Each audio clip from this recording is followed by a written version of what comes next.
Welcome to the Terrible Podcast with your hosts from SteelersDepot.com, where you can find all your latest and greatest Steelers news. It's Dave Bryan and Alex Kozora, always lit, talking Steelers. And now, here's Dave and Alex.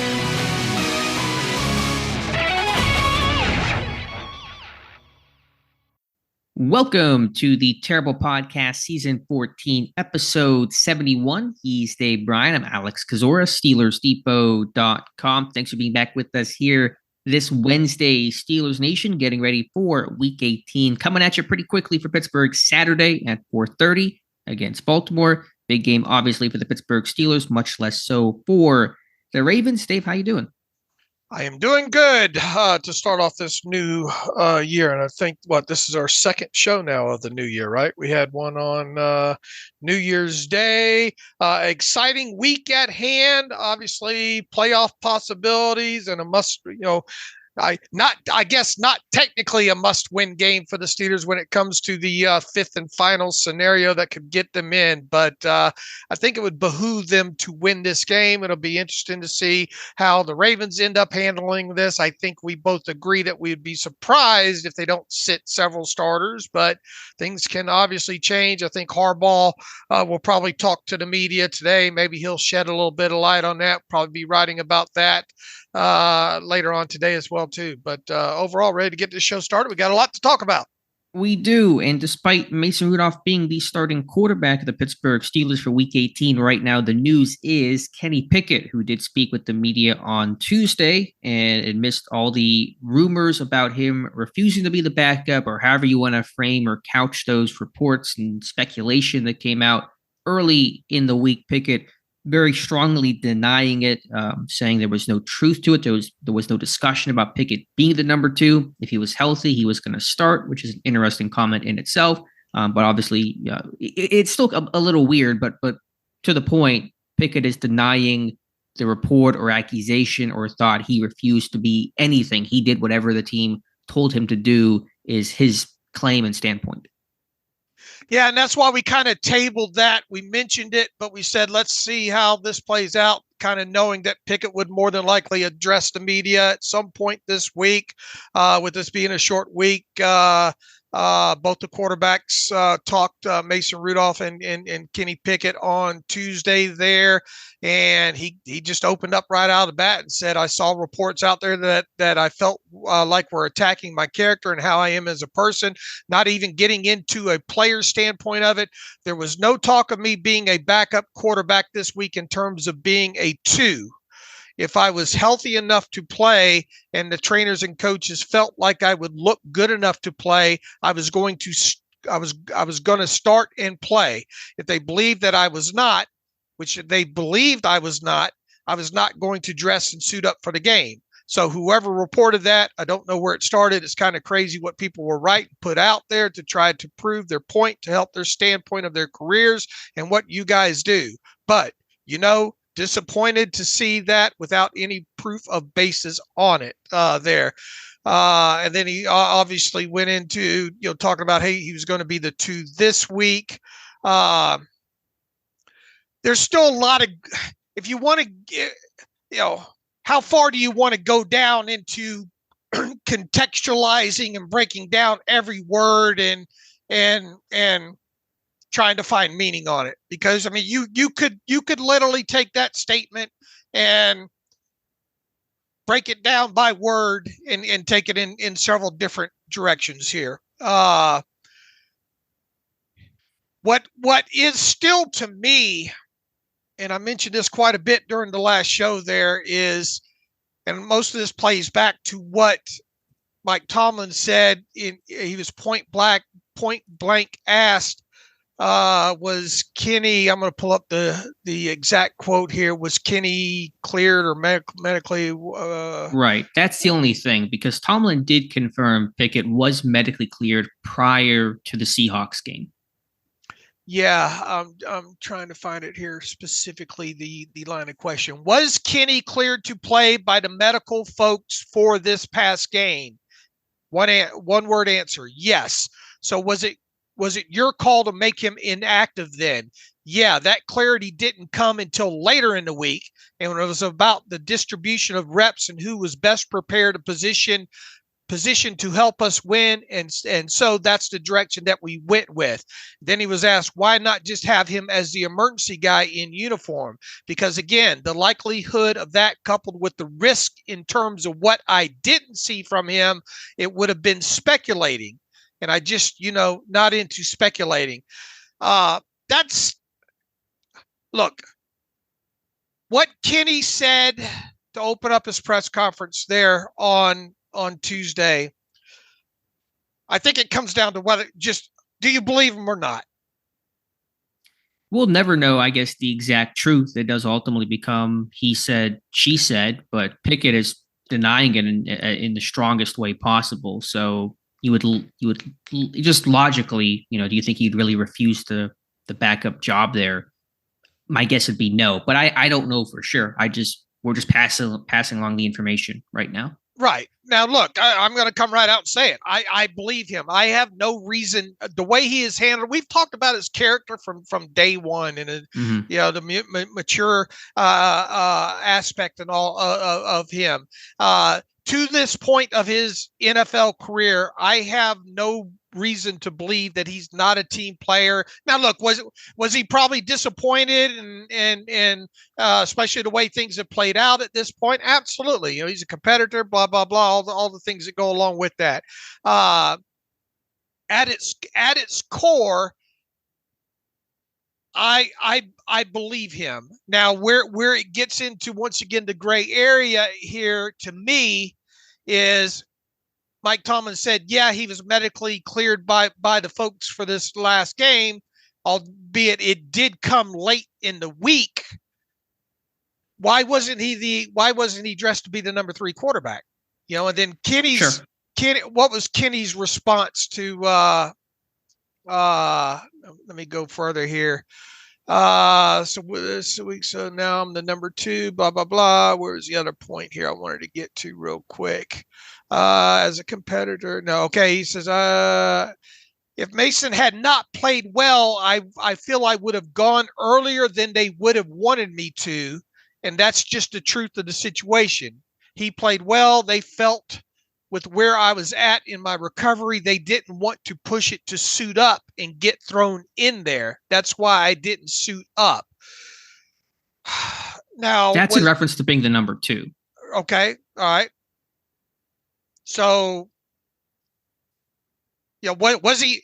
If he's healthy, I mean, it's semantics here, but I think it's still an important fact that if he was cleared healthy enough to play, okay, maybe you didn't want to risk it with him being the number 2. Why not, at least in the emergency situation, put him as the number 3? Sure, that's valid. I still don't quite understand that point, but to the bulk of the reporting about him refusing to be the number 2, Pickett is outlining why that's not accurate. Do you believe the part where he said, if I had been healthy enough, I would have started this game?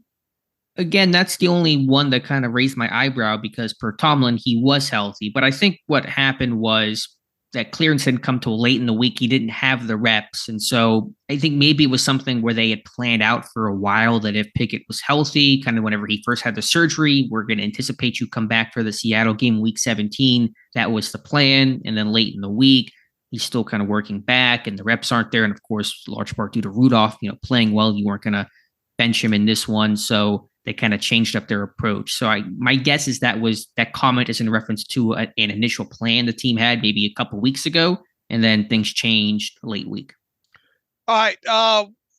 Look, I'm my focus on all this is a lot different than others at this point. My focus, and that's because at least from my interpretation of what has all been said, especially by Kenny on Tuesday. Once again, I have no reason at this point to believe that he just said, look, if I can't start, I'm not going to be the number 2. There's not enough there for me to believe that. Now, might it come out at a later point? Look, I guess stranger things have happened. Personally, I have no reason to believe that Kenny Pickett put an ultimatum in there and said, look, if you're not going to start me, I'm not even going to dress as a backup or even as a number 3 here. That's the first part of it. The second part of this that I stay attached to is the differences in them talking about the health and all like that. Now, Kenny did say that I guess you could parse what he had to say is say they didn't think I was healthy enough to be the number 2. Did they think he was healthy enough to be the number 3? And Mike Tomlin saying yes, he was.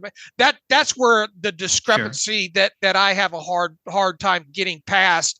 And specifically, I feel like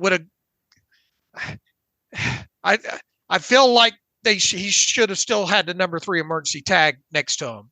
And if Mike Tomlin would have said no to that question about his health, then it diminishes everything at that point. Sure. It becomes a bit more logical. So here's what we do know going forward. Instead of looking back, Pickett will be the number 2 against Baltimore. He was a full participant in Tuesday's estimated reporter walkthrough, but he should be full for the rest of the week of practice. He will be the backup to Rudolph on Saturday, and presumably for any future games Pittsburgh may or may not play in. Look, all this is going to be going to continue to be parsed in context and which side of the narrative does it fit and all like that. And especially now with, at least for now, Kenny being the number 2 backing up Mason Rudolph. There's, as we mentioned the other day, there's going to be questions about this quarterback room, at least where we sit right now today, going off into the offseason and all like that overall. So, if you're listening to this, I think that it comes down to what, who do you trust with what they said this past week? Tomlin or Kenny or what? Media reports. Or media reports. Yeah, you're debating on media trusting. Reports. Right, exactly. So probably said enough about that. There is no 100%, smoking gun knowledge, but we gave you all the information and people can make their own conclusions. All right, Dave, let's go to Pittsburgh more broadly. They released their initial Tuesday injury report yesterday. It's an estimated report because they had a walkthrough, so it's not a full, normal, quote-unquote, practice, but listed on the report as it did not practice was Micah Fitzpatrick with his knee, Landon Roberts with his pec, 4 players limited. That's Trenton Thompson with the neck, Naji Harris the knee, Isaac Seumalo the shoulder, and Tim Hayward his groin. Kenny Pickett listed as a full participant. So names to watch here: Thompson, Fitzpatrick, and Roberts. Sounds like Thompson has a chance, but we had that thought last week, and then he went backwards and did not play against Seattle. Fitzpatrick really would like to get that guy back for this game. Not a great start to the week. I think today will be really important for him when this team presumably has a full normal practice, and then Roberts we'll see on him as well. So safety linebacker injuries remain for Pittsburgh right now. Yeah, it's not looking great for Micah and Landon Roberts, is it? I mean, I know it was just a walkthrough, but today we'll get a better picture today. But with this being a short week and things like that, stranger things have happened. But I think you highlighted it good. There's really three players to talk about. With Kenny now expected to be back in uniform, and that is Micah Fitzpatrick, Landon Roberts, and Trenton Thompson. Right. So today's report, Wednesday's report, should come out by the time, a little after people probably listen to this, and we'll have, again, a better idea for Baltimore. I think by Friday's show, we'll really kind of know what their plan is and who they will not play. Coach Harbaugh has not officially committed to resting starters, but that is, I think, the safe implication for many of their star and notable and injured players. And so I was talking to a Ravens buddy last night, and he said there might be a ton of guys that either just don't dress or they dress, but they're playing few snaps, if any. And so you're really going to see, in all likelihood, a slew of backups for Baltimore on Saturday.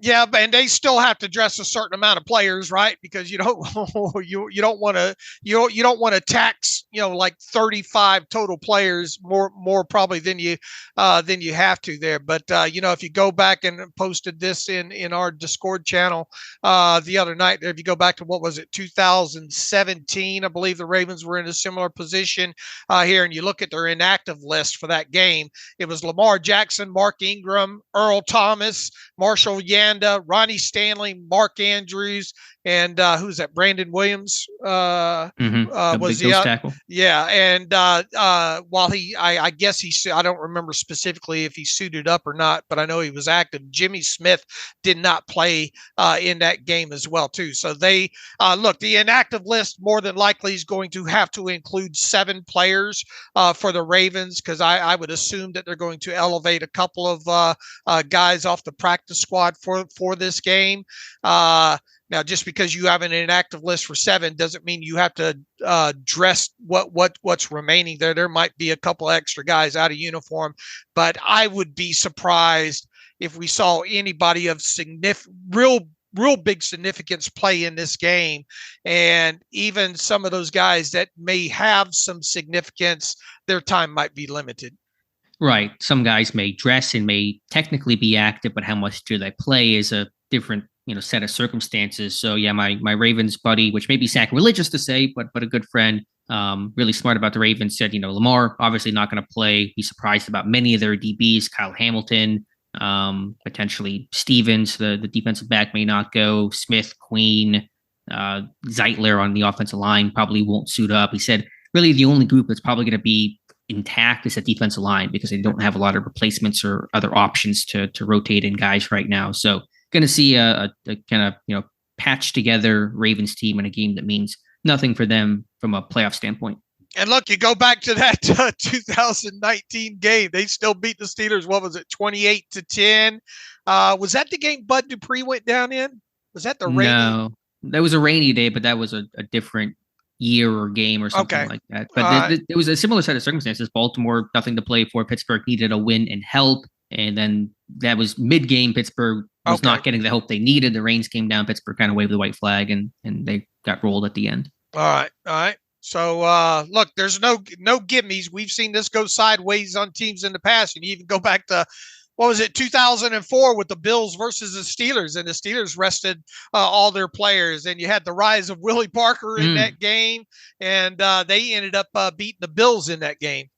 And the lone pass of Brian St. Pierre, I believe. Didn't he throw a pass in that game? But yeah, that was the Willie Parker coming out game. Good memory, good pull there. Some other Steelers news. TJ Watt yesterday named Pittsburgh Steelers 2023 Team MVP, the 4th such MVP award given to TJ Watt in his career, tying Antonio Brown for the most in Steelers history. So no brainer there. Good selection. Not much of a surprise, but well-deserved all the same for TJ Watt.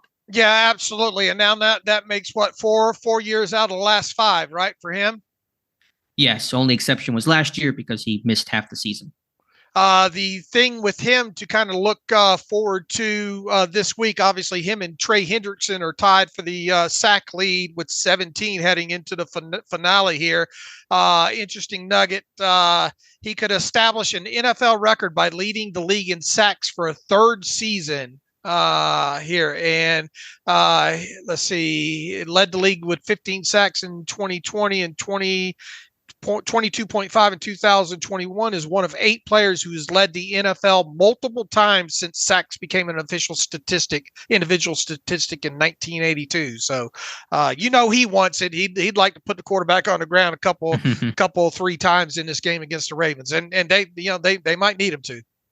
They might. And my Ravens buddy also said the tackles may not play in this one. Would not be surprised if Morgan Moses and Ronnie Stanley sat, which means who did he say would start? Falalele, I think, right tackle, and then Makari at left tackle. So that'll be an advantage for Pittsburgh there. Should note Deacon Jones did lead the league in sacks 5 times in his career, but that's the unofficial, since sacks not become official since 82. But Watt would become the first of the official sack era starting in the early 80s. All right, here's to hoping he gets it.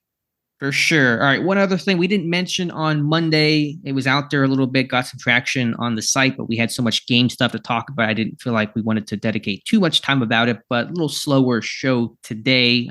Big Ben doing his live stream during the Seahawks game, offering his commentary, become pretty popular, and had some comments about the quarterback situation in Mason Rudolph. And essentially, he supported Mason the last couple of weeks, endorsed him to start against Seattle, said he's played well, but did reflect on their time together, on Rudolph being drafted. And we all remember Ben seemingly unhappy about the selection, and Ben reiterated that he was not was nothing personal against Mason. He just thought that the team could invest in somebody who would help them win now as opposed towards the future. But then the most interesting comment made was, I think, referencing that 2019 season where after Ben got hurt against Seattle, funny enough, that he had said that Mason asked for his help that first week and then didn't want it from there on out. And so Ben backed off. I don't have the exact quote in front of me. I can pull it up, but that's Ben's standpoint of it, and said that he's closer with Duck because Duck more often came to Ben for help and advice, and Mason did not. That's just his one story. I'm not presenting that as fact. I'm presenting that as what Ben had to say. But essentially, Ben saying that I gave Mason the help until he didn't want it anymore, and then I backed off. And that's Ben's commentary and viewpoint of how that relationship worked. As my old man used to tell me, so that's your story and you're going to stick to it, right? Yes. I don't buy all that. Trying to think back in my head, and I wish I could. I need to spend some time. Well, I mean, I don't need to, just for my own to try to put it back out there. I think look, was Ben obviously not happy about them drafting a quarterback, especially as early as they did that year, and probably with some good reason. Yeah, but didn't Ben also haul around a little bit about not knowing how much longer he was going to play and that kind of thing there? Mm-hmm. But without a doubt, even at its core, you can understand Ben's frustration, saying, "Man, why the hell y'all drafting another quarterback when we could use some more help in other areas on this team immediately?" So I get that aspect. Where I was going with this, I seem to remember an interview that Mason did right after he was drafted. I mean, that first week, I don't know if it was at that rookie premiere not long after or during the that rookie mini camp, and I want to say it was an NFL Network guy or an NFL.com guy or something that actually did the interview with him, and Mason just saying how he's going to go in there, and I think my takeaway at the time was him saying that how he's going to go in there and compete for the job and all like that. And I think Ben didn't hear that specific interview, but read the write-up on it, maybe missing, like, who does this kid think he is? And I just think that kind of set the whole tone of it right from the get-go, of thinking, yeah, this kid thinks he's going to come in, and I'm interpreting what I think is going through Ben's head. Mm-hmm. He did say he didn't feel like Mason was going to take his job, but But it does feel like Ben thought they're trying to push me out and they're trying to find right. So I think there was just some frustration right out of the chute from several angles there. Him not being happy with them drafting a quarterback where they did, maybe second-handing some of those initial interviews that Mason did, and it just got off to the wrong. And then he probably, I imagine he kind of little brothered him, know your role right out of this chute there. Mm-hmm. I just think the whole, maybe a little bit of the cold shoulder aspect of it, and I think it got off to a rough start right out of the chute, probably before Mason even attended his first session, team session, if you will, with Ben, and obviously it feels like it deteriorated from there, and I don't think Ben's comments were all that truthful in the podcast just recently, but that's just my take on it. It's all water under the bridge, obviously, but just notable because it did, gain some attention from our site and kind of in local Pittsburgh circles. My standpoint, and the only point that I really have in my head, is that, Ben felt like the team was about to move on without him. They were planning for his replacement as opposed to trying to win now. It should be worth noting they drafted two players that could help them win now ahead of Mason Rudolph. They drafted Terrell Edmonds in the first round and James Washington in the second round. So it wasn't like they spent their first round pick on Mason Rudolph, but it's whatever at this point. It's all said and done. They're not going to be best friends. That's clear, but it doesn't really matter too much right now. I tell you what would be his highest rated show, and he's had some good ones talking about Ben. Why not? why not? It's not going to happen now, right this moment now, and it probably will happen never. But I've learned I've seen some things that I've said never will happen enough times now in my life at 55 to say, oh, that's never going to happen. Get Mason in there on the show and have them two guys pour it out, Sure. and squash it and say, well, look, this is how things got started. This is how things were interpreted. This is how I took things. This is how you took things. Have a 90-minute podcast on that. I'd listen to it. I mean, it kind of happened with Kenny Pickett. There was sort of those, maybe some tension, some iciness from Ben's comments whenever Pickett got drafted, and Ben's whole didn't want him to succeed initially comment that he made, and they kind of had a prayer meeting and hashed things out. So sure, I'd love to see that. Look, why do we cover Ben on a weekly basis right now? Because it's interesting stuff, right? Plain and simple, right? I just think that people do care about it just based on the comments it receives and the local media attention and the number of people that read those posts. It just tells me that people have an interest in reading about it. So I'm maybe a little less interested in it than the general masses, but we do talk about it because people seem to care about it. All right. And we're only hitting this today because we failed to do so in the past show. So I don't want to take much more people's time. If you have not heard the latest episode of Ben's podcast, run over there and listen to it. Also, speaking, just going back to the Watt MVP, we should know the awards for the other two categories, I would assume, sooner than later, in terms of the Joe Green Rookie of the Year and the Chief Award for the best media person, not media personality, but the person who's the best with the media, the player who is. I can safely assume it'll be Joey Porter Jr. for the Joe Green Award. There's a lot of good contenders this year. It's a really strong rookie class, but I think Porter's going to stick out above all others. Do you disagree with that, Dave, or do you think it's pretty much locked up? Yeah, I think it's going to be Porter. I mean, you could obviously make arguments for guys like Keanu Benton and even Broderick Jones to some degree, but I think just from overall growth and development and making plays and asked what he's being asked, doing what he's being asked to do, I think Joey Porter Jr. Should win that award. And TJ Watt may vote for Nick Herbig because he loves Nick Herbig, and it's fun to watch that relationship. Real quick about the Chief Award. I mean, there are obviously several good candidates for that. It feels like Cam, with the push for the Walter Payton Man of the Year award and all like that, it feels appropriate. And Cam's always first one to do the interviews and after losses, after wins, whenever. It feels like that might be the appropriate choice there. Although you could go several different directions with this thing. Mason Cole is a guy that, while several people have issues with his play, and understandably so on the field, he sticks out as a guy that's always there to answer questions, right? Obviously doesn't get the limelight that several of these other guys do. I think Alex Highsmith's one that's always up there in front of the camera after games, willing to do interviews and all like that. But my gut feeling is that you'll see Cam win that award. I'm going to go out on a limb, call my shot here, and say Patrick Peterson wins the award. I think he's had some really good interviews this year. I think he's pretty honest and candid. Could be Cam. He's won it before, I'm pretty sure. But I'll say it's Patrick Peterson that takes it home. All right. Any other candidates that we just didn't highlight real quick? For the Chief Award? Yeah. I mean, the usual, suspects, I guess. You could maybe say Pickett be an obvious one, Watt, but I think it's probably going to be one of the top three, Hayward, Cole, or Patrick Peterson. Won't be Naji Harris.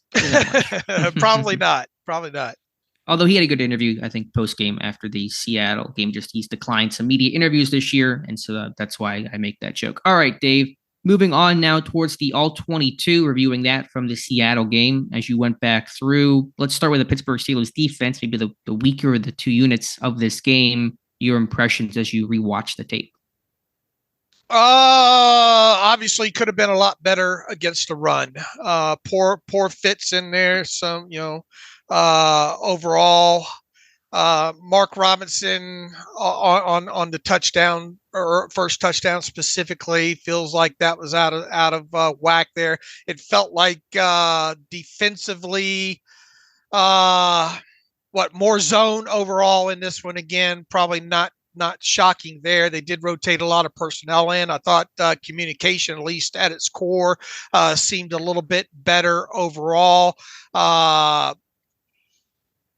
You don't like to see the middle of the field stuff still get exposed like they did in some of the easy pitches and catches that they had. I thought one thing that kind of did stick out overall when going back through through the All-22, while he didn't get home, I thought Alex Highsmith did a good job rushing off the edge overall. Had a couple of pressures in there.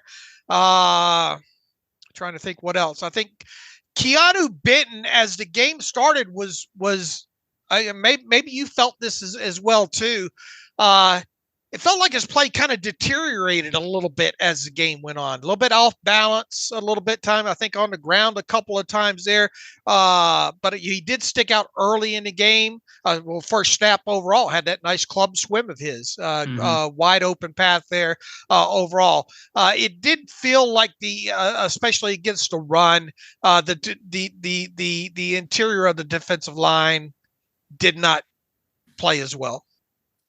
Yeah, that's probably fair overall. I think maybe sometimes when you're Seattle facing a AFC opponent you haven't really seen before, a rookie like Benton, you might not know who that guy is as much early on. You watch the tape, you have a scouting report on him from your positional coaches, I know, but still you kind of have to see it up close. And I think they probably adjusted to him a little bit more effectively later in the game, although they did lose their center. So I don't know the timeline of all that kind of stuff. But I thought Ogunjobi has played better in recent weeks and made some plays and done a nice job shooting gaps and getting some pressure. Montravius Adams had a couple of good pressures. He's got some good bend and flexibility. But yeah, I just thought getting off of blocks and some of the run fits. I thought at a 13 personnel, Seattle countered well. They would run weak side. They would align 3 tight ends to one side, then run weak side, the opposite away from those tight ends, and go against what Pittsburgh thought they might do and was shifting and shading towards. So that was pretty effective. The tackling was a little bit sloppy overall. So those are, to me, the reasons why the run defense was not as strong as we hoped it would be. Yeah, I thought the back level the defensive backs did a better job tackling, obviously, than the front of the defense there. Sure, that makes sense. I think some other thoughts. They dropped Watt in particular in the coverage a lot in this game. I don't have the exact charting, or I don't have the exact numbers that I've pulled from my charting, but they dropped him a lot as they've done some of those kind of safe off-ball linebacker, green dog or hug blitzes when the running back stays in. I thought the communication wasn't as clean as I thought. So watching it live, I thought in man coverage, Pittsburgh had some issues trying to pass stuff off and banjo calls. The play before the Njigba touchdown, there was a really bad coverage bust from, I think, Killebrew, and I forget who the cornerback was, maybe Levi Wallace, and the receiver was wide open because Pittsburgh, both guys took the same receiver and Geno Smith just missed it. So, and that was kind of a story throughout the game, especially early. I thought in man coverage, Pittsburgh did not do a great job communicating, kind of distributing some of those routes. And they didn't play a lot of man in this. No, I think because they were struggling to kind of cover things up. So they kind of really were zone heavy, especially in the second half of this game, which was a more effective scheme for them. Yeah, Eric Rowe ended up leading this team in total tackles with 10, and now obviously he plays more in the box. So, but you would like it goes back to the Minka thing as well too. You want your safeties to be there making tackles when it's needed, but I don't think you want them on a week in, week out having to lead the team in tackles. Especially when the opposing team runs 49 plays and your safety has 10 tackles. That's a pretty disproportionate number there. So yeah, that's not a number that you want to see. But also because they are rotating those inside backers more than they have, that maybe this doesn't allow for those guys to play as many snaps. Walker or Robinson playing in base and Walker and nickel. But one guy I thought that played really well, I did a video yesterday on him, was Chandon Sullivan. I think he's had a really solid past 2 weeks against the Bengals and against Seattle. I mean, he is who he is. He's not going to be a man coverage, cover things downfield, but zone eyes and hook zones and playing downhill, attacking the run, being physical. I thought as a tackler, had a really good breakup on Tyler Lockett to begin a 2-minute drive that stalled out for Seattle. I just think his play overall, he's playing basically every down slot corner reps because Peterson's at safety now. I think Sullivan has made some really good plays underneath. Yeah, I would agree. And boy, that pass breakup he had over there on the side too was a timely one. So I would agree with you there. You obviously would like to have seen the pass rush to been a little bit more effective. Once again, they had some pressures in this game, but to their credit, Wayne, I think I said this the other day. I thought Geno Smith really played a good game. He did, yeah. I mean, again, it's a good offense. I thought he had a solid outing. They got talent at all their eligibles, the running backs. I thought Walker in particular ran really effectively in that one. So Pittsburgh just made enough timely plays. The Herbig strip sack fumble was really the difference in this one to get a stop and help put Pittsburgh up 2 scores. Oh, well, we need to update everybody as well, too, that we found the other Nick Herbig snap. Yeah, that came, I think, because that was after Watt had gotten dinged and was kind of in and out. That was one of the last snaps of the game Pittsburgh's defense had. One of those fade balls in the end zone that Watt did, or excuse me, that Herbig was out there for. Should mention, by the way, I said that Joey Porter took his lumps in this game when he did, but I thought he battled in the second half. He talked about some of those goal line plays on that final stop that forced the field goal. There was a jump ball or goal line fade that Porter helped impact and break up, and then that one on the goal line to Metcalf out of the slot, breaking that one up, knocking that one away. So I thought Porter, kept his head in the game, didn't get too down on himself for giving up some plays early and battled throughout the game. Yeah, I would agree. And he kept his emotions in check too, because on that one where Metcalf got called for holding that brought back that one long Walker run, Metcalf threw an elbow to Porter's head, and Porter did not respond to it, and credit them for that. Yeah, that stuck out. I posted that clip on Twitter as well too. That was DK. DK seemed like he had something personal going on that one specific rep there. So going to be interesting. Are we going to? I guess because of the rotating schedule and depending on where DK, if he stays with Seattle, it might be a while before we see another one of those matchups. Yeah, I think maybe DK. The report was the Porter wants to talk trash, and Metcalf kind of came out. I want to try to take it to him on that one. I don't know if I'll get fined for that. I mean, take an elbow to a dude's head typically gets frowned upon by the NFL. So we'll see. All right. Speaking of officials, really briefly before we get to the offense here, I meant to mention this before jumping into the All22. One Brad Allen's going to referee the Ravens Steelers game on Saturday, and like an offensive lineman, it's bad if people know who your name is as the official. And so Brad Allen was the head official, the white hat for the Lions Cowboys game last week, which included many questionable calls. Of course, the reporting eligible situation, but beyond that, a phantom tripping call. I think a questionable PI at another point in that game. So Brad Allen will, for the first time this season, be the head ref for a Steelers game. That's going to mean a lot for Pittsburgh. Absolutely interesting that they put that guy in. Man, they should have made Brad Allen do one of those insignificant games this week. Yeah, he's going to be in primetime instead. So I don't know what the rationale is, because it's all it's going to be talked about for the first 10 minutes of the game. But I do think that they have to rotate these crews as well too, and I think the last Brad Allen's wanted to. I think that crew's one of a few crews that has not done a Steelers game this year. On top of it, I need to probably look and see if he's done a Ravens game as well too, because obviously they want to try to rotate these crews where they're not doing multiple games if they can help it. You know what I'm saying? Yeah, that makes sense. I hadn't paid much attention to that, so maybe it was unavoidable, but he'll be under the national spotlight and has some Steeler fans nervous in this one. Okay, Brad Allen back earlier in the season did the Browns-Ravens game in Baltimore. I think. Was that in Baltimore? Let me see. I don't know. That was in Cleveland. I'm sorry. And he has not done a Steelers game. There's probably no way around them doing at least one team probably twice during the season, right? Because of the amount of crews that they have here. I'm trying to see if he did another Baltimore game. Does not look like he did there, and he definitely has not done a Steelers game. The last Steelers game I think he did was the Bengals game, November 20th there. So I would imagine this has something to do with rotation of Cruz. Okay, that makes sense. Regardless, his name will be mentioned as much as any name probably in this broadcast, so be prepared for that. I believe one of our commenters, I didn't get the chance to fact check this, so I'm going to put my trust in the internet here. Commenter said that Pittsburgh is 5-2 all time when Brad Allen is the official. That might be for regular season games. I'm not sure. He's done some playoff games, 2018 Jacksonville win, the Browns wild card upset back in 2020. So I know he's done those, but apparently, Pittsburgh has a decent track record under Brad Allen. Okay. All right, let's go back to the All-22, the offense here. Dave, your thoughts, your impressions as you rewatch the tape. A lot of fun to watch this tape. Was a lot of fun here. I think the thing that we've already talked about was the ability for the Steelers to run the football in this game. That obviously stuck out, especially early on. I think the Seahawks, as the game went on, tried to make a more concerted effort to stop the run. And I think that helped open up a little bit of the passing game aspect of it as well, too. The Steelers used 13 personnel again, quite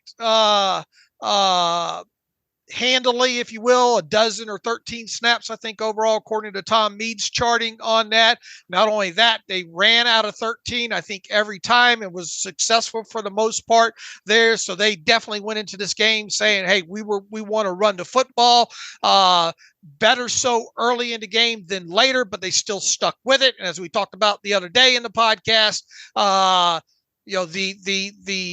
end reward was that was the final run by Naji Harris to seal the game there on the third down. I think at that, right? In that situation, that's saying, hey, we're going to run it here. You're not going to stop it. We're going to seal the game. And they did. They did a very good job of staying ahead of the chains in this game. I looked before we went on the show today. I think only 4 times in this game they faced 3rd or 7 or more in this game, and the rest of the time were 3rd and 6 or more. They did a very good job percentage-wise of converting the 3rd and shorter instances there. Not so great in the 3rd and long situations. In fact, I think one of the 3rd and long situations was that final run by Naji Harris there in that situation there to convert. I think the other 3 times, one of which was a sack, they did not convert there. So just staying ahead of the chains was a big factor in this game and really effectively opened up the playbook to do a lot of stuff in this game. Yeah, they have to run the ball well. They did. The push was great. The entire team, how hard that Warren and Harris ran. I think the stat that PFF had was they broke or forced 17 missed tackles between the two of them, Harris and Warren, which is just an unbelievably high number. I thought the tight ends really brought it in terms of their blocking. Mm-hmm. You mentioned Connor Hayward on Monday. I thought Washington, even from the first snap, Washington running his feet, straining, through the whistle, probably a little late, but I like the mentality. Frymouth as well, a little bit of Rodney Williams occasionally. And so I thought you just kind of saw collectively the effort, the finish, the strain from this group. And that was really critical. And I just pulled the stat here. We talked about for a couple of years how bad Pittsburgh has been on first down, which puts them in 3rd and long and always playing for 3rd down. Pittsburgh against Seattle averaged 8.7 yards on first down. That was 3rd in the NFL of the week, only behind Kansas City and Baltimore. So Pittsburgh usually is sitting around 4.5, maybe 5 yards per play on first down. To be at 8.7, not going to do that every single week, of course, but really good. And on first down in this game, they ran the ball 23 times, passed only 8. And so they ran the ball with great success on first down. Right. And speaking of first downs, going back to that late 2-minute, which, by the way, if people have not seen it, there's a mic'd up session of Mike Tomlin right ahead of that first down play there where they decided to throw the football and be aggressive. There's a great clip of Mike Tomlin basically telling them, I don't want to sit on our hands here. I don't want to be conservative. I want to be aggressive there. And on that play in particular, you look at the All-22, it's another dragon concept, right? Yeah, like last week, or what was that, like the Cincinnati, second play? Game. Yeah, slant flat combination there, and again, good adjustment by Pickens to reach back for that one, and then good yak after and pick up the first down. So yeah, interesting to see. Not that it's a big shock, but to see how Tomlin kind of runs the offense in those moments, doesn't call the plays, but will tell Sullivan what he wants. I want to rhythm pass. I definitively want to run. Another clip from that NFL Films mic'd up session. And so kind of setting the tone and telling the OC what he wants, and then the OC decides on the exact play call from there. They mixed in good gap and zone runs in this one. Once again, they probably didn't get the success that they wanted to get maybe in the second half as that thing went on, but the Seahawks were making more of a concerted effort to stop the run as the game went on. And the Steelers were able to adjust to that by throwing that pass on first down on that final drive, for example. So good adjustments overall. Any other thoughts? Anything negatively? We kind of had an issue, understandably so, trying to find those negatives Monday. I didn't really have anything big as I rewatched the tape. Did you have anything that stuck out to you in a not positive fashion? Nah, just the thing that, obviously, look, they converted in the red zone very, very well there. You maybe would have liked to see them, punch at least one more of those in those situations going forward there. And, you could point to a couple of penalties there, but those penalties are way down. The negative plays are down. I mean, you really have to be nitpicking super deep to go into a lot of, to build a list of negatives coming out of the offense in this situation. And look, I think you hit on it. It starts on first down, the way this offense is. If they can get in favorable second down situations, and if not convert there, get into makeable third down situations, that opens up things for you as an offense to do. To get in great situations. Mike Vrabel met the media yesterday there and talking about being behind the chains and being at least close in games where you're not having to sit back and drop back and be so predictable. I found that I thought his whole press conference overall was very entertaining, talking about how they don't, losing sucks, and how they are going to, do everything in their power to win this season finale against the Jaguars. Yeah, and that's important because the Jaguars' loss will have great positive implications for Pittsburgh and their playoff hopes. So rooting for Tennessee in this game. Any other final thoughts here? All 22, offense, defense, special teams? Offense, Yak once again. Let me see if I can pull it up. I mean, obviously Yak was very, very good in this game. Mason Rudolph getting sat down with a sack just once, was another key element in this game. So, I mean, it was actually very fun to go back through the all 22 this game. It was. To put the numbers to it, just pulled them up from Pro Football Reference. George Pickens, as a rookie, had 104 yards of yak, 2.0 per reception. This year, 393 yards of yak, 6.2 per reception, and his ADOT's only slightly lower than a year ago. So it's not like the route tree has changed dramatically in terms of depth of target and where he's catching the ball that would lend itself to more yak opportunity. So a night and day difference. That was the one thing Pickens talked about all off season. Want to work on my yak, doing some running back drills. And he's become, a pretty significant contributor when it comes to yards after catch. Absolutely. And that's one of the things that we talked about for this offense for a while here, is getting these wide receivers, all eligibles, in the position to produce more yards after the catch. All right, Dave, anything else that I'm missing here from this game? Kind of all 22 thoughts I had. I thought our Tom Mead had a really good study, and you kind of helped spearhead this one initially on Naji Harris and his health, and knock on wood, but I think we can safely assume he will at least play in this game against Baltimore on Saturday. Has the knee, but that's kind of been ongoing. He's going to, power through it. And if he plays in this game, it means he will play in every single game in his first 3 years in the NFL for the running back position. That is a unicorn. And our Tom Mead had that study of the rare company that Harris is now, or excuse me, right, I say Tom, I apologize, I had Tom on the brain. Ross McCorkle did a great study on that showed the rare company that Naji Harris is in. Absolutely. And sometimes availability, especially when it comes to running back. So, tip your hat to him for being able to stay healthy in all these games. I mean, it's quite an accomplishment when you look back at some of these all drafted running backs, right? When it comes to being able to play not only the amount of games that he's played in, but play every damn one of them in the first 3 seasons. Yeah, and in Ross's study, and basically in terms of the guys that have the volume that Harris does, playing a bunch of snaps, not being more situational, it's only him and Christian McCaffrey in terms of playing in every single game their first 3 seasons over the last 20 years of drafted running back. So really impressive there from Harris, and he still now has a pretty legitimate shot to reach 1,000 yards, which would be 3 straight years for him and have his best season. I know we can still talk about this and debate it. Have your thoughts changed on Harris in that 5th-year option at all, considering the surge of him in this run game late in the season? Not yet. Is there anything that there's maybe only 1 game left that could change it potentially? So probably nothing that's going to change your outlook. No, you know how I am with running backs and all, and because of the amount of wear and tear that they get, and with his age and all like that, because the 5th-year option would be fully guaranteed once it is exercised. I think maybe what you try to do, if you can do this with him, would be what we talked about San Francisco did with McCaffrey, or not San Francisco, Carolina, or was it? No, he got the extension before he got traded, right?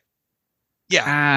I think you're right, but my memory's a little foggy right now. Right. But in other words, before getting to that 5th-year option decision with him, see if you can work out some sort of an extension with him that, would limit the guaranteed money involved and produce, a lower cap hit for, what would that be, 2025.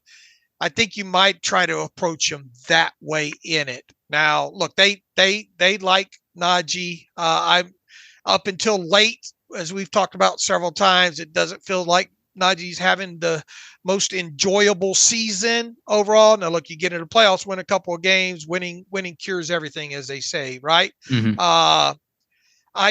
There's, because of the way I feel about the fungibility of the running back position and how he's performed, to date, I would be hesitant to pick up his 5th-year option. But you think an extension is now on the table? I think you could explore that depending on the specifics of it too. Now, look, it would probably be something that's only the 1st-year guaranteed money would what the Steelers will want to do, and would Naji want to lock himself up for that? And then just what's his yearly value? McCaffrey was top of the market kind of dude, and Harris is not quite at that level. So I wonder that price point on the position, and for him, might be difficult to come together on. Right. I mean, is the price point, is his average yearly value less than what it would be by the 5th-year option amount, Which is going to be roughly how much? Is it 8 million something on the 5th-year option? Something like 8 million, something right around in there?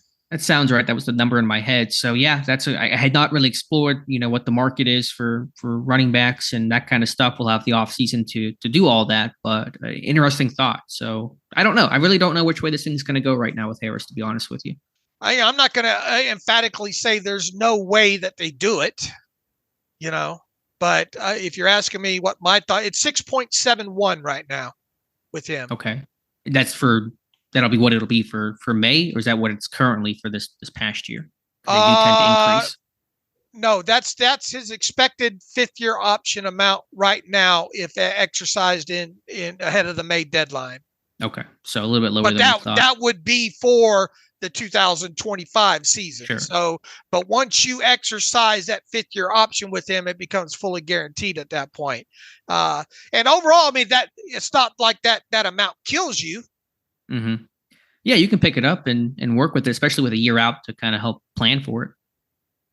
But I think he fits best in this offense as a tandem piece along with Naji Harris. I mean, along with Jaylen Warren. Sure, right. That's why I was so frustrated earlier this year was the debate of who's better, Harris or Warren, and who's the long-term option. I always said I was just happy to have both guys in Pittsburgh because they need each other in some sense. They keep each other fresh. They complement each other well. Warren on passing downs has really been an asset there. So I'm happy to have both. I think Pittsburgh, will feel the effects if one of them is not there for any reason. And look, to his credit, he has 7 or 8 explosive runs on the season. Yeah, I mean, they're not 50 yarders, but they're 20 plus. I mean, it's easily his most explosive running season of his NFL career. And if he had missed some games up until this point, you could use that against him, but you can't right now. I mean, he shows up every Sunday and plays. Right. And there at least has been some wear and tear reduction because he's no longer the every snap workhorse getting over 300 carries per year, like his rookie season. So you can try to, better leverage that from Harris's side and say, we're not at risk of wearing down had you been grinding me down to a pulp the last 3 seasons, because his role's kind of been more of an early down back for the last almost 2 years. All right. I went on record and said I wouldn't give him that. What would you do? Well, I was taking it from what they will do as opposed to what I'm okay. People will like us to put our thoughts out there of what we would do. Sure. I'm okay if they pick it up. I will have no issue if they pick up a fifth-year option. That's not, what would you do? I'd pick it up, I think. Okay. I think I'm leaning towards that right now. It's not a crazy number overall. And I mean, when they declined the option in the past, I know right now it's guaranteed. That does change the equation, but those were on guys that were like no-brainers. Of course, they weren't going to pick it up on Jarvis Jones, Artie Burns, Devin Bush. They never really had a situation where anytime it's kind of been in doubt, they've picked it up on the guy. Bud Dupree before his breakout year, for example, was I think someone we talked and wondered if they would or not, but they did. And I think maybe their stance is, unless it's so obvious that we're not going to do it, we're going to pick it up, because if we do have something invested in the guy, and we want to kind of see through the contract that we plan for. All right. If you were to rubber stamp that 6.7 into today's average yearly running back contracts and all where he would rank, it would put him right around, I guess, 10th or 11th, because Dalvin Cook's fixing to be eliminated, right? Because his is $7 million. Aren't they parting ways with him? Yes. James Conner is at $7 million average yearly value. So there would be 1, 2, 3, 4, 5, 6, 7, 8, 9. And counting Connor, there'd be 10 players in today where the value sits now as the average yearly value ahead of what Naji's 2025 value would be. And then I think with the option, I mean, I know the extension is going to keep that number down, but to your point, how many running backs have gotten extensions and you kind of regret it a year or two in? McCaffrey's an exception, but there's so many deals you look back and say, man, I wish we didn't give this guy a 3-year deal and have something to deal with. So the option to me right now, my strategy would kind of be what we thought it would be when they drafted him, was you get 5 good years out of him, and then you may move on and look for somebody else after 2025. And look, in dealing with him, if you were to go at him for an extension prior to using the 5th-year option on him, you could lay out the ceiling for him as far as this is what you're scheduled to make in 2024. This is what you would make in 2025 if we pick up the 5th-year option. And then this is what you would potentially make in 2026 if we turned around and had to use the franchise tag on you. So you could easily ceiling him with his earnings and then use that as a quote unquote weapon as far as an extension goes. Sure. That's kind of been, I'm sure, the strategy in the past. So we'll see. I think it begins with the option discussion and you go from there, but things looking better than they did a couple of weeks ago. And I think at when you look at it in a vacuum, which would lead credence to why it wouldn't be surprising for them to pick it up, would be that right now that number in 2025 would be the 6.7 or whatever number it is. And it's not like that's killing you, would kill you, or not expected to kill you at that point. Yeah. And then you had, what was the commentary on Jaylen Warren in terms of extension possibilities, or did you add something about that? Yeah, I made a mistake on that. And I, by going back through the CBA, I thought for sure that I saw talk about the undrafted guys here and them having to follow the 3-year rule with drafted players. and this comes from Section K in the, I think it's Article 7 in the CBA about renegotiations. 1, a rookie contract for a drafted rookie may not be renegotiated, amended, or altered in any way until after the final regular season game of the player's third contract year. The second addition to this, a rookie contract for an undrafted rookie may not be renegotiated, amended, or altered in any way until after the final regular season game of the player's second contract year. It's interesting how they split that up between undrafted and drafted. So I guess in theory, Warren could get an extension, but I don't anticipate that happening after this season. At least where the Steelers come from, and look, if you got the whole politics there. What if you give him an extension? Don't pick up the 5th-year option on Naji. And the other aspect of this too is,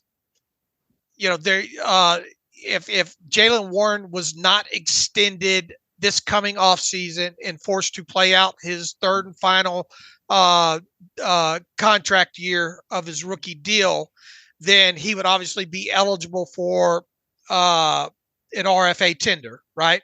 So right. At most, that would you're not going to put a first round tender, no matter how good he is. I just can't see him being worthy of a first round tender after 2024. But you could get into a situation where in order to keep him, you have to use a second round restricted free agent tender on him.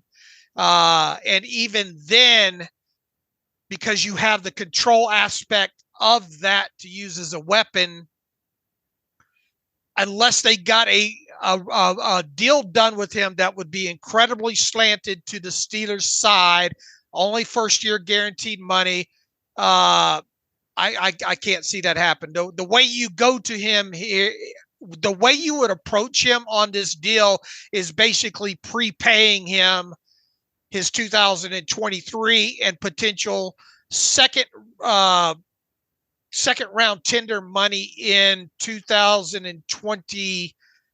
I'm getting my year 5 kind of ahead in guaranteed money. That's how you would get ahead of this. And then obviously the only guaranteed money would be the signing bonus and right. Potentially his base salary in 2024. That's it. Take it or leave it. Do you want the money now, or do you want to risk it moving forward? That's how that could be used as a weapon against him. You go across the league though, and I tried to do this after I found my faux pas there. You don't see many players after undrafted free agents after their second year signing very lucrative deals. Right. Again, with the new CBA deal, sure. Since the new CBA. Don't expect it to happen with Warren. When did Villanueva sign his extension? And that was kind of Pittsburgh had the leverage about him being restricted or whatever it was. He was what exclusive rights and all like that, and that even came. Obviously at that point, he was off of his initial deal. His initial deal anyway, because he had been a member of the practice squad and all like that. But they use that as a weapon. Now he still obviously made a nice contract off of that, but they were able to mute that down because of the leverage that they had against him. Yeah, it was a team-friendly deal for a starting left tackle. It was 4 years, I think $24 million. But when I know the timeline's messy because his background, his story bouncing around, but that was like after his third NFL season, I guess it would have been. Do you know? He was still in exclusive rights at the time, right? So he technically would have only had 2 NFL seasons in, I think. Okay. But it is weird because, he had been in the league for a second and then did his military service and then came back in Philadelphia, then Pittsburgh practice squad. So it is a different path, but maybe there's going to be some sort of comparison there. But again, point is, I think Warren, we're talking after next year. You may look at that, not after this offseason. Right. All right. Anything else here, Dave? I was kind of just stretching because I kind of didn't have as much to talk about today because we had the Tomlin stuff on Monday on this, shorter week. Anything else you'd like to add? I think we got most of it knocked out, didn't we? All right. Let's get to some reader emails and close out today's show. All right. Let me pull it up here in email machine. And we have from Chris writes in, good morning, fellas. With Mason subtly finding his game, do you think it's possible that he's showing that mobility within the pocket is more important than general mobility? I've heard this week how the line love that they know Mason is going to stay in the pocket, and it makes it easier to block. Knowing where he is, Mason has shown great accuracy and zip. Is it possible he is turning into a franchise quarterback, but is possible a late bloomer? As much as I love the person Kenny is, my concern as a fan is the talent and winning. Mason definitely has showing promise. Love you guys and Happy New Year. Look, God, this is, and I think we got a lot of questions in here about Mason. What Mason has put on tape the last 2 weeks is undeniably better than what he has put on tape prior to that. All right. I think his pocket poise has been very, very good, man. That deep throw to George Pickens in that game against the Seahawks. He did a great job of just standing in there with all the noise around him and getting rid of that football. What he has provided this offense is the ability to make plays within structure, right? Yeah, playing from the pocket. And I've said for the longest time, certainly outside structure, mobility is important, but I still think playing from within the pocket, navigating within the pocket is still the most important thing a quarterback can do. I think overall you can nitpick his mechanics and flat-footedness and stuff like that, but you could look at Patrick Mahomes tape and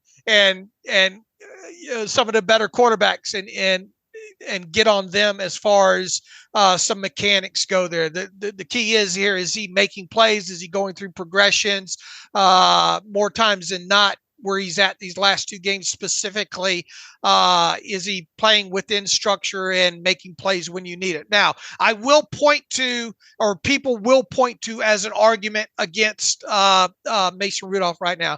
Well, look at it. Look at the 2 defenses that he's played. Cincinnati and the Seahawks, and try to use that against him. And I get that. But because of how the offense was functioning, forced the Bengals into certain situations that they did not want to be in this last game. They knew they had to get on stopping that run. The same with the Seahawks. But I mean, that's a byproduct of running the football the way they, were able to do in really essentially in both these games overall there. But he did deliver in those situations where they were opportunistic for him to push the football down the field. And I think that is important over there. The third down thing, I think, bears watching with Mason moving forward. And let's hope it's more than just this next game. And look, once again, people are probably going to be able to use part of the narrative, especially if the Ravens sit some key defensive people. Well, look who the Ravens were playing here, here. I think a thing to look at, especially in this game against the Ravens, is if they do get in more 3rd and 7 or more situations, how is he able to convert in those situations there? I mean, so far in these last 2 games, he hasn't faced a lot of that. And overall, as we mentioned, I think this team was 1 of 4 on 3rd downs in 700 yards needed against the Seahawks. And 1 of those was a run. The other 3, I think, were failed situations there. I'm just pointing that out as what we saw in those situations in the game there.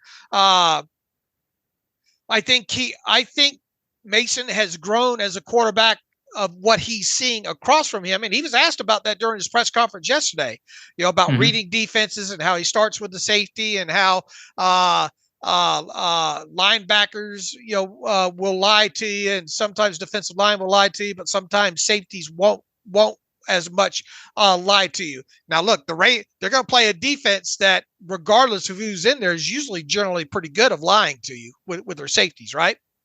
Yeah, and DC Mike McDonald might be head coach next year. He's done a fantastic job running that ship over there. Back to the core of this question. Do you think it's possible that he is showing that mobility within the pocket is more important than general mobility?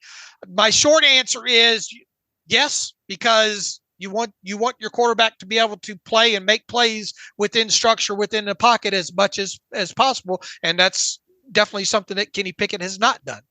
Yeah, it's what Pittsburgh has been looking for. And just a quick thought on the general comment about the defenses in which Rudolph has played. Yeah, he's not played amazing defenses, but I think Seattle and Cincinnati have some talent. And listen, Rudolph, number 3 quarterback, and with a bad Steelers offense prior to that point, Pittsburgh's played some bad defenses this year and not had success. So, I mean, you don't have to. That shouldn't be the excuse. He's made some great throws and some great plays and played better than any quarterback in Pittsburgh has the last 2 years. So I'm not going to try to judge on a curve too much because, expectations were low for Rudolph, and I think he's just doing a really good job out there.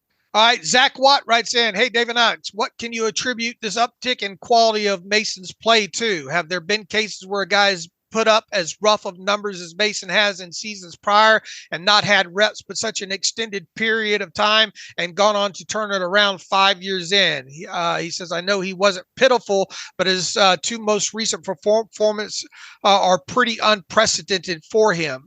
Could it be that he's reached an intersection between comfortability in professional games and the amount of practices needed to truly compete, and his skill level is generally increased? Do you think if he's worked with private coaches to get better, could this all be a fluke? Look, I mean, there's always going to be exceptions to the rule, right? There are. It's interesting. What's the study on the 28-year-old breakout quarterback? I don't know how many there have been over time. I'm not comparing him to this name I'm about to bring up, but Terry Bradshaw had a pretty rough start to his NFL career. He got benched a bunch of times. They went through him and Hanratty and Joe Gilliam, and then Bradshaw kind of finally found traction a bit later. Again, not saying Rudolph is Terry Bradshaw, but in terms of quarterbacks that have had a kind of messy start and then took a couple of years to find their footing, that's one. And Rudolph does work with Tom House, I think, for quite some time. So he does have a private or personal quarterback coach in the way that Kenny Pickett does as well. Do you remember how bad he looked in that Cincinnati game that Duck took over in? I remember the last throw he made before he got pulled, just a literal duck, and then a figurative duck came in to replace him. That's my one takeaway from that Bengals game. He lacked confidence overall, and he looked unsure of himself. Right now, he looks very, very sure of himself, but when you roll back, I mean, he prior to him, losing that to Duck that season, he looked bad. Yeah, but it's obvious to say we're comparing a second-year guy in his first NFL playing time in that 19 season to a veteran at this point, a guy that's been in the NFL for many, many seasons. So it's not surprising necessarily to see him just look more composed and put together than where he was the last time we really saw him longer term. Right. And then you roll back to that tie against the Lions. He wasn't awesome in that game, but there were also didn't he have some eligibles fumble away some balls in that game? Didn't Freiermuth fumble one? Johnson late. They probably win if they don't fumble. Rudolph had a really bad pick in that game, but yeah, he was not the reason why that game was a tie. And plus he was starting literally 24 hours before the game. He found out he was getting a nod. So there weren't the practice reps and all that he has this time around. And look, I think Rudolph has even said, boy, I just how good it feels to be able to take these number 1 reps during a week, Yeah, practice matters for the quarterback position to go in cold like that. I mean, because you're the backup, you don't get many reps as the backup quarterback because the starter's got to get his work in. So when you can get those reps, it's a night and day difference. Look, it's undeniable, and it's why Mike Tomlin's made the decision that he's made at this point. This team's doing things that it has not done on offense. They're putting up points, more specifically, staying in those better down and distance situations. I think that's helped obviously Rudolph by getting in more favorable down and distance. I mean, the whole offense is just moving better with him. Is it too early? Is there enough out there right now to have a definitive read on what Mason will be moving forward? Again, my posture is I want to watch this year play out. I want to see this start today or the start Saturday and kind of go from there. And before I can make any sort of conclusion, I want to get all the information at my fingertips before going anywhere else from there. Right. I think that he needs to be commended on how he's played so far, but also I want to see a few more games from him because he hasn't even reached a 20-game mark. Yeah, and again, half of that is from that 19 season too. Essentially his first year. So we'll see. We'll keep watching. Taylor Carpenter. I'll try to keep this short, as I know Uncle Dave dislikes wordy emails. Since the day Pickett was drafted, I've been worried about the one major issue I see with him: arm talent. Over the last 2 weeks watching Rudolph, I have seen a handful of throws that I simply do not believe Pickett is capable of making. These throws I'm speaking of are when Rudolph has been able to climb the pocket and without really setting his feet, be able to throw the ball down the field 35 to 40 yards, all arm throws. My question for you guys, after watching Rudolph be able to push the ball downfield compared to Pickett this year, are you more concerned with Pickett's ability to successfully run in an NFL offense? He says, I'm not saying Pickett can't make downfield throws, but it seems like in order for him to do it successfully, he really needs to be able to step into his throws, which limits him, in my opinion. Also, pocket presence is none so good, but I'll save that right for a future email. Taylor, I will say this, that when it came to Pickett, I watched every throw of his once he was drafted and I believe I did say that, arm talent was a little bit questionable. I think he only had, as far as air yard completions past the line of scrimmage goes, I think there was just one that was 51 or longer, 52 yards, but there was not a lot of deep ball past, say, 45 yards on his tape. Now, Kenny has shown at the NFL level he can throw the outs from the far hashes. He can throw the back shoulders. He can drop those ones in the 30 to 40 yard range into the bucket down the sideline. I think there are still questions about those uncorked ones, especially in flat-footed situations where there aren't those questions, I don't believe, with Mason Rudolph. Would you agree? Yeah, I mean, it's a combination of skills. It's not just one thing. Mason Rudolph has more arm talent, I think, overall than Kenny Pickett, but Mitch Trubisky might have the best arm talent in that room. I think it's him and Rudolph are fairly close, but Trubisky falls apart from some of the more foundational, fundamental stuff of quarterback play. Again, I think Rudolph's ability to play from the pocket primarily is what's giving him the edge right now, even beyond his arm talent. It helps, but I just think he's more fundamental in terms of the 1, 2, 3 ABCs of quarterback play right now. Right. Now we're talking all around, type player. Mason's the better player right now. He's kind of this combination of the best that Pickett can be in terms of being smart with the football, and then the best of what Trubisky can be in terms of being able to make some of those more higher level throws downfield. And he kind of takes the good from both, takes away the bad, and you're kind of getting almost a hybrid version of Trubisky and Kenny Pickett. Is there a little bit of Kirk Cousins in Mason Rudolph? And I'm not comparing them 1-to-1, saying, oh, he's like Kirk, but do you see a little Kirk Cousins in Mason? I can see that. What were some of the comps on Mason coming out of Oklahoma State? I wonder what some of those were back then. And will we see Mason in a chain blowing the Minnesota Vikings horn before the game? I don't know if you saw Kirk Cousins do that before the last game. Here's the thing I remember about breaking down Mason's tape coming out of Oklahoma State as well too.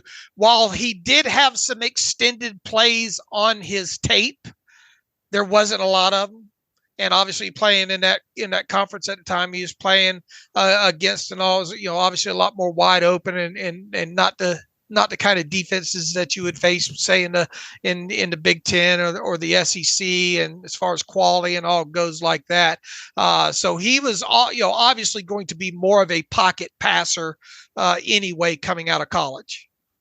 Sure, I mean that's his wheelhouse, is always playing from within the pocket. What were you looking up? NFL comps. I saw NFL.com compared him to Christian Ponder.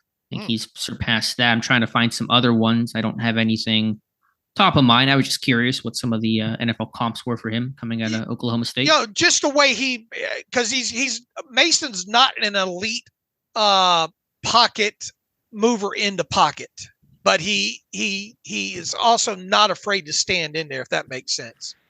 His presence has improved greatly. It was a mess early in his career, as it is, I think, for a lot of young quarterbacks. It's still, it's not great, but just in terms of, feeling the rush better, going through his progression, standing tall in the face of pressure. When I talk about playing from the pocket, those are the things I refer to. I'm at the point where I want to see more. Yeah, and we will. And I'm excited. I'm excited to see more. Yeah, it's a good feeling to have about a quarterback in Pittsburgh right now. All right. LM Luke writes in, are there any salary cap impacts if you cut a guy and then sign him to a new contract? For instance, is it possible, not likely, just possible, to cut Allen Robinson, which they're going to do, then re-sign him to a veteran minimum 1-year contract here? All right.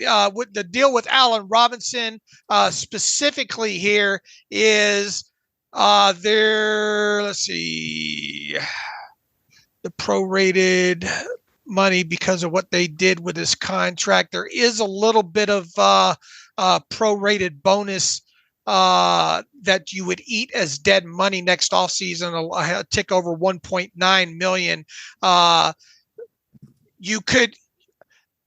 Here's the thing, for what you would do with Allen Robinson if you deem he's not worth $10 million base salary in 2024, which there's probably not a single soul listening that thinks he's worth that. You go to him and say, look, this is what we want to do with your contract here. Take it down to 1.2 million unguaranteed, or 1.3 million unguaranteed, or maybe even lower. And if you don't do that, then we're going to have to cut you.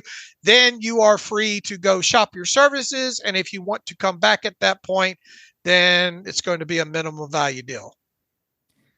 Yeah, so essentially you just rework the contract and not have to deal with the penalties of cutting him. You can just rework the deal, and that's a way to get around those consequences. Yeah, you just have him adjust his paragraph 5, which is 10 million. Yeah, and if he refuses, then of course, as you said, then you cut him and you deal with it from there. But yeah, you wouldn't first go into with the idea of cutting him to re-sign him. You would try to work it out just before he's even cut, and then you save yourself from those downsides. Right. Generally, you don't see these guys come back.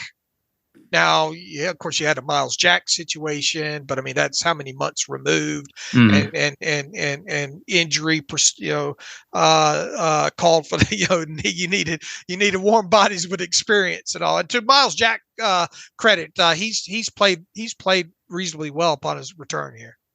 Yeah, but that was not their plan or intention when they released him. But you think about William Jackson last year, was gone, those types of things. So Robinson, could he come back? Maybe, but not at 10 million. No, not even close. But they gotta find someone who can work in the slot fuller time. And they've had no slot production. That's why they moved Deontay inside more often, I think, recently, because their slot receivers the last 2 years, their primary slot guys have been Chase Claypool, Gunnar Olszewski, Steven Sims, Allen Robinson, and Calvin Austin, and the production between those guys is minimal.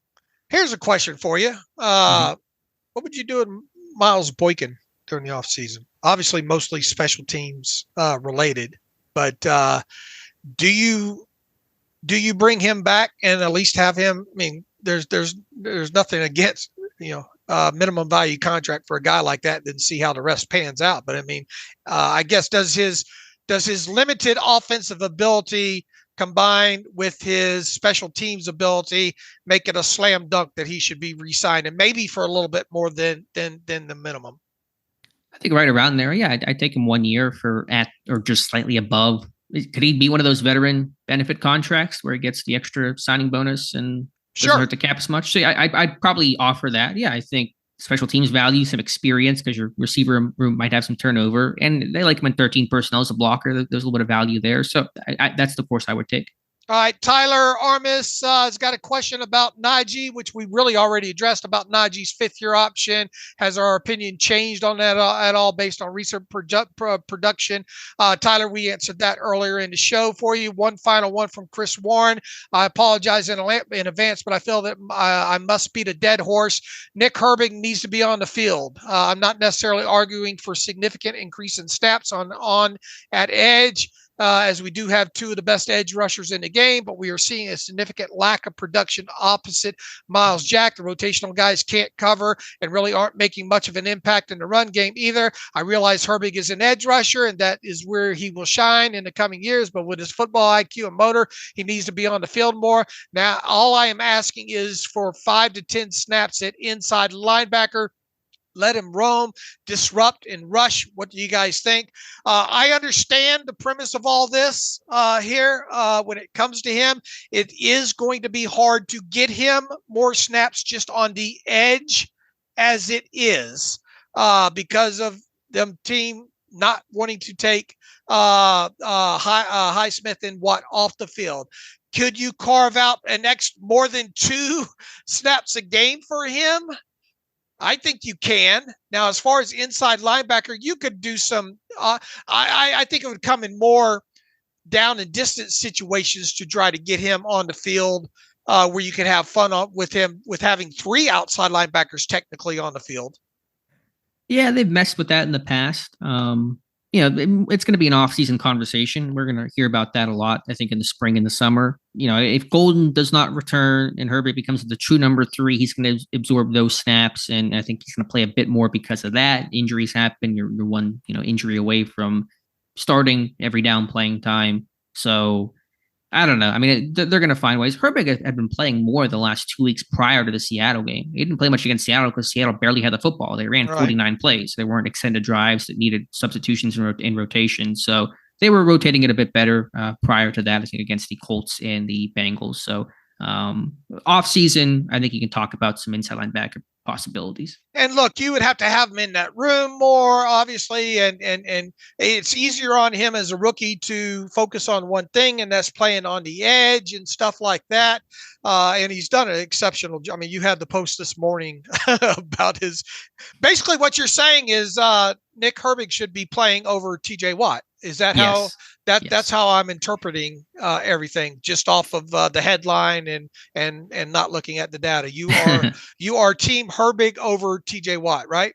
Future Hall of Famer Nick Herbig, get the speech ready. But the production relative to his snap count, he's actually, again, he's not better than T.J. Watt, obviously just tongue in cheek, but he's got a better sack rate than T.J. Watt. He's got a better forced fumble rate, better tackle for loss in the run game rate, and the pressure rates, while Watt leads, are very similar. So Herbig, on a per snap basis, his production is just stupid good right now.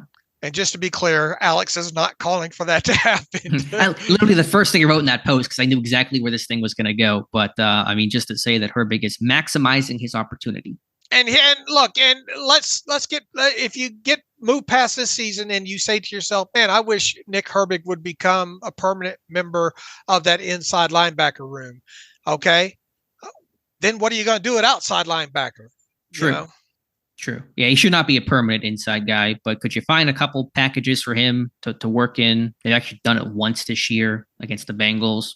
I think it's worth exploring. That's the part of the conversation then that needs to be had is how else can you get him on the field in addition to being let's assume that he's number 3 edge in 2024. Can you add to that to get him into some packages where there would be the 3 of them on the field?